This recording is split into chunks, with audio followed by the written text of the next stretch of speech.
이번 태국 치앙마이 단기 선교를 가게 된 이유는 제 의지가 아닌 아빠의 신청이었습니다.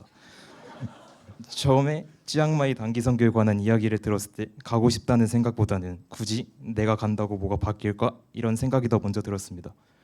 그리고 당시 대학 야구부에 더 큰 관심사가 있던 상황이라 일요일에 선교 모임이 있다는 소리에 더 가기 싫어지기도 했습니다. 하지만 가족의 권유와 재수를 하며 재수 끝나면 선교로 가겠다, 교회 봉사를 하겠다 하며 그냥 했던 소리가 족쇄로 다가와 단기 선교를 등록하게 되었고, 그렇게 단기 선교 조원들과 함께 매주 일요일 모임을 가지며 선교를 준비하고 7월 6일에 단기 선교를 떠나게 되었습니다. 선교를 떠나며 문화와 언어가 다른 태국에서 내가 과연 복음을 잘 전달할 수 있을까 하는 의문이 들기도 하였지만 하나님이 어떻게든 하시겠지 라는 생각으로 1인분만 하고 오자라는 다짐으로 임했습니다. 단기 선교에서 첫 번째 사역지 후아이꾸바 교회였습니다. 후아이꾸바 교회는 산속에 있던 교회였습니다. 화요일 오후에 산속 교회에 예배를 드리러 찾아온 현지 사람들은 저에게 적지 않은 충격을 안겨주었습니다. 미션 스쿨을 다닐 때 채플 다니기 귀찮아서 도망 다니고 수요 금요 예배를 가자는 부모님의 부탁을 거절하던 저에겐 화요일 오후에 산을 타가며 예배하러 오던 태국의 기독교 성도분들이 인상 깊었습니다. 두 번째 사역지는 후아이꾸바 초등학교였습니다. 일면식도 없던 선교팀을 굉장히 해맑게 맞아주고 준비한 이벤트도 열심히 해주어 감동적이었습니다. 세 번째 사역지는 반타오 분량학교였습니다. 이 학교는 교직원들 중 기독교가 없고 학교에 국왕사진과 불상이 세워져 있었는데도 기독교가 어느 정도 퍼져 있던 학교였습니다. 키링 만들기 활동을 하며 키링에 갓 십자가를 붙이는 아이들을 보며 내가 이 아이들에게 복음을 전해도 될까라는 의문이 들기도 하였습니다.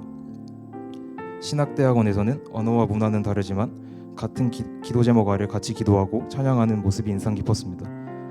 치앙마이 대학교에서 전도를 시도한 세 개의 팀이 모두 기독교인 것을 보고 하나님의 일하심을 깨닫는 깊은 시간이기도 하였습니다.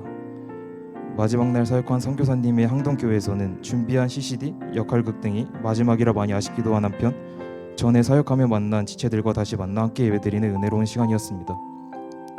불교 비중이 92%에 달하는 태국에서도 하나님의 존재하심을 재차 깨달으며 태국에서 사역하는 동안 완벽하지 않지만 준비해간 사역을 열심히 해내며 하나님과 동행하는 은혜로운 시간이었습니다. 하지만 은혜와 더불어 당연히 힘든 점도 있었습니다. 태국의 더위와 모기 때의 습격, 그리고 아이들의 텐션을 따라가지 못해 기가 빨려 사역이 끝나고 죽은 듯이 있었던 적도 있었습니다. 믿었던 선교팀 멤버에게 두리안 테러도 당하며 시련을 겪기도 하였습니다. 또한 마지막에 풍선을 만들어주며 인사하고 영어로 대화하며 일명식을 트던 다음 날에 다른 사역지로 가서 새로운 사람들을 만나는 점도 꽤 큰 부담으로 다가왔습니다. 하지만 하나님은 다른 사역지와 다른 만나는 사람들 간의 관계를 통해 다음 사역에 대한 기대감을 저에게 심어주셨고 제가 맡은 사역에 동행하시어 사역에서의 저의 역할을 이어나가는 데 도움을 주셨습니다. 이번 선교는 단순히 성인이 되고 나서 간 첫 선교가 아닌 하나님의 동행하심을 체험하는 일주일이었습니다. 힘들 때마다 같이 간 선교팀을 통해 도움을 주시고 사역에 있어 사역을 지속할 체력을 주셨습니다. 또한 태국의 국왕을 전도하겠다면 내가 복음을 전달하겠다는 거만한 태도를 지녔던 저에게 태국의 열악한 기독교 속에서도 열심히 신앙생활을 하는 사람들의 모습을 통해 나의 신앙생활에 대한 반성과 힘든 상황일수록 나의 힘이 아닌 하느님을 찾아야 한다는 가르침도 주셨습니다. 간증을 마치며 태국 선교의 성공적인 마무리에 가장 크게 기여한 소아 누나, 팀장으로서 헌신한 하린 누나, 회계로서 보이지 않는 곳에서 헌신한 성훈이 형, 격려해주신 소은 누나, 엄청난 이해 텐션을 보여주신 유나 누나, 귀찮았겠지만 장단 계속 맞춰준 요셉 형님께 감사의 말씀을 전하고 열심히 사역에 참여해준 공육, 성현, 한비에게도 그리고 유성은에게도 덕분에 선교를 잘 마무리할 수 있었다고 전하고 싶습니다. 또한 선교팀을 지휘하신 목사님, 태국계 기독교화를 책임지시고 하나님의 계획하심과 사역하시는 동안 하나님이 동행해 주실 것을 믿은 김주만 박경화 선교사님께 감사드립니다. 같이 오진 않았지만 기도로 후원해 주신 분당 하나교회 성도분들께도 감사 인사를 드립니다. 태국 단교 선교에서도 저희와 함께 하시고 앞으로도 함께 하실 하나님께 감사드리며 이상으로 간증을 마치겠습니다. 감사합니다.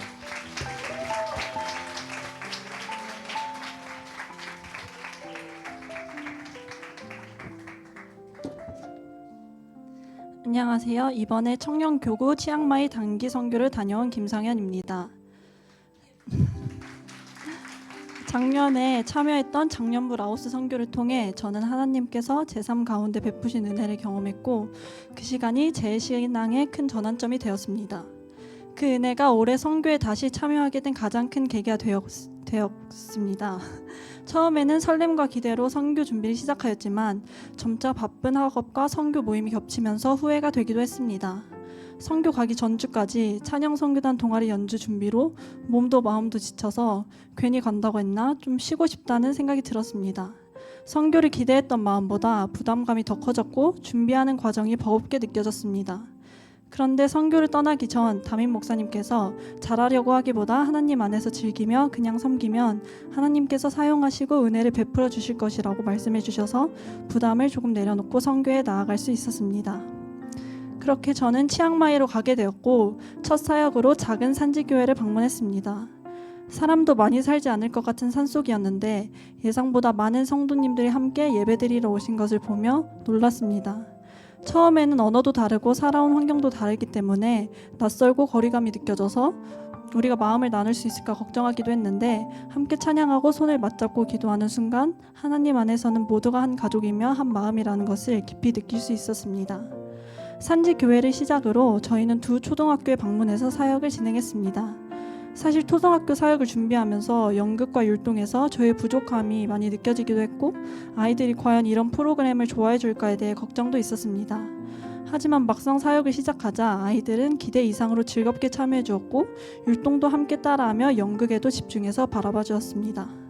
그 모습을 보며 우리의 부족함보다 하나님께서 준비하신 사랑을 통해 일하고 계신다는 것을 느낄 수 있었습니다.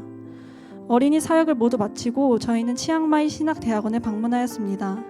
거기서 신학대학원을 졸업한 선배님들의 간증을 듣는 시간이 있었는데 우리의 인생 전체는 하나님께서 새롭게 빚어가시는 과정이다.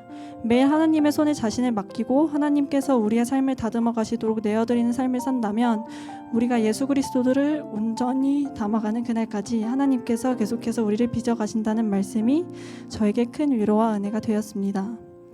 그동안 하나님께서 매번 흔들리는 부족한 저를 포기하지 않으시고 지금 선교에 온 이 순간에도 계속 빚어가고 계신다는 사실을 다시 한번 깨닫게 되었습니다. 그 후 치앙마이 대학교를 방문해 기독교가 아닌 학생들에게 전도지와 작은 선물을 나누며 하나님의 사랑을 전할 수 있었습니다. 또 예상하지 못하게 크리스천 대학생들과 다른 나라에서 온 선교팀을 만나며 하나님께서 이 땅 가운데 이미 일하고 계심을 느낄 수 있었습니다. 저희가 한국으로 돌아간 후에도 계속해서 복음의 씨앗을 뿌려갈 사람들이 있다는 사실이 큰 힘과 격려가 되었습니다. 마지막으로 선교사님이 계신 항동교회에서 태국 성도님들과 함께 주일 예배를 드렸습니다. 서로 다른 언어를 사용했지만 같은 찬양을 부르고 한 마음으로 하나님을 찾고 예배하는 시간을 통해 하나님 안에서는 언어와 문화의 차이를 넘어 하나가 될 수 있다는 것을 느껴 큰 은혜가 되었습니다. 모든 사역 일정이 끝난 후 저희는 치앙마이 초대교회를 방문하고 태국 선교의 역사를 살펴보는 시간을 가졌습니다. 태국 땅에 복음을 전하기 위해 헌신하셨던 초기 선교사님들의 삶을 보며 많은 희생과 어려움 속에서도 복음을 전하신 그분들의 사랑과 헌신에 깊은 감동을 받았습니다. 그러한 선교사님들의 순종이 있었기에 우리가 지금 편안하게 신앙생활을 할 수 있다는 사실에 감사한 마음도 들었습니다.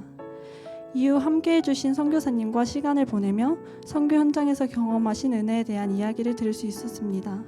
화재로 인해 교회가 무너지며 겪었던 어려움과 아내 선교사님과 대화하며 들려주신 골치 아픈 비자 문제의 과정 속에서도 선교사님들께서는 모든 상황을 하나님께 맡기고 의지하며 나아가고 계셨습니다. 이를 통해 어려움 속에서도 하나님을 신뢰하며 복음을 위해 끝까지 걸어가시는 선교사님의 믿음과 삶이 얼마나 귀한지 또 느끼게 되었습니다. 선교 기간 동안 저희가 함께 불렀던 선교사라는 찬양이 계속 제 마음에 남았습니다.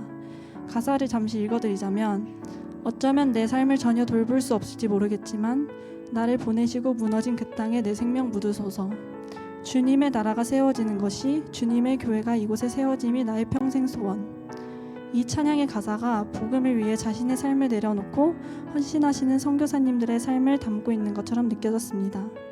때로는 자신의 삶과 편안함을 내려놓고 눈물과 어려움이 있는 땅으로 나아가 하나님의 나라를 세워가는 선교사님들의 모습을 생각하며 큰 감동과 존경을 느꼈습니다.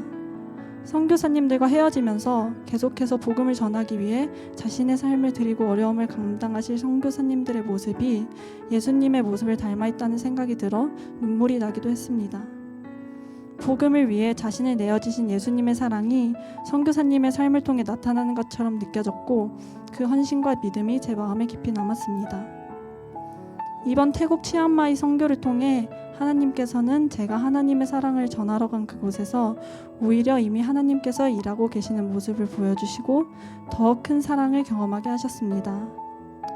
희생과 봉사를 위해 불편을 감수하려고 했던 제 결심과는 다르게 선교는 저에게 너무나 즐겁고 행복한 시간이었습니다. 또한 마음만 있다면 내가 가진 작은 것이라도 어디에서든 선교가 될 수 있다는 선교사님의 말씀처럼 앞으로 어느 곳에서든 하나님의 사랑을 전하며 복음의 사명을 이어가는 사람이 되고 싶습니다. 이번 선교 주제 말씀인 아버지께서 나를 세상에 보내신 것 같이 나도 그들을 세상에 보내었고 요한복음 17장 18절 말씀처럼 하나님께서는 우리를 각자의 자리로 보내셔서 복음을 전하는 삶으로 부르신다는 것을 깨닫게 하셨습니다. 혹시 내년 선교를 고민하는 지체들이 있다면 하나님께서 일하시는 현장을 직접 보고 경험할 수 있는 귀한 시간이 될 것이기에 꼭 한번 도전해 보시라고 말씀드리고 싶습니다. 저를 치앙마이로 인도하시고 그 땅 가운데 일하시는 하나님을 보게 하시며 큰 은혜를 누리게 하신 하나님께 감사드립니다. 감사합니다.